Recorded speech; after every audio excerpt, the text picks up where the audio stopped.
গত 22শে জানুয়ারি থেকে শুরু হওয়া ত্রয়োদশ জাতীয় সংসদ নির্বাচনের প্রচারণার সরগম হয়ে উঠেছে রাজনৈতিক অঙ্গন। এবারের প্রচারণায় বিএনপি ও জামাতের শীর্ষ দুই নেতা তারেক রহমান ও ডক্টর শফিকুর রহমানের উপস্থিতি এবং তাদের ভিন্ন ধর্মী বক্তব্য ভোটারদের মাঝে ব্যাপকভাবে কৌতূহল সৃষ্টি করেছে।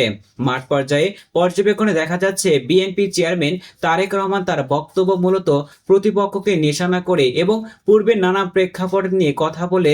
এছাড়াও বেশ আলোচনা তৈরি হয়েছে ফ্যামিলি কার্ড, বেকার ভাতা, 10 টাকা সে চাল ঘোষণা দেওয়ার পর থেকে। অন্যদিকে জামাতের আমির ডাক্তার শফিকুর রহমান প্রতিটি জেলার স্থানীয় সমস্যা, যুবকদের কর্মসংস্থান এবং দীর্ঘমেয়াদী জনদাবির উপর তিনি গুরুত্ব দিচ্ছেন। রাজনৈতিক বিশ্লেষকরা মনে করছেন, বিএনপি যদি অতীত বা প্রতিপক্ষকে আক্রমণের বদলে বর্তমান সময়ে বাস্তবসম্মত সমস্যার সমাধান এবং সময়োপযোগী পরিকল্পনার কথা যদি সাধারণ মানুষের কাছে তুলে ধরতে পারে, তবে জনসমর্থন তাদের দিকেই ঝুঁকবে। বিএনপি যদি সাধারণ মানুষের প্রকৃত চাহিদা বুঝতে ব্যর্থ হয়, জামাত সুনির্দিষ্ট ও জনসম্পৃক্ত প্রচারণায় ভোটের একটি বড় অংশ তাদের দিকেই ঝুঁকবে।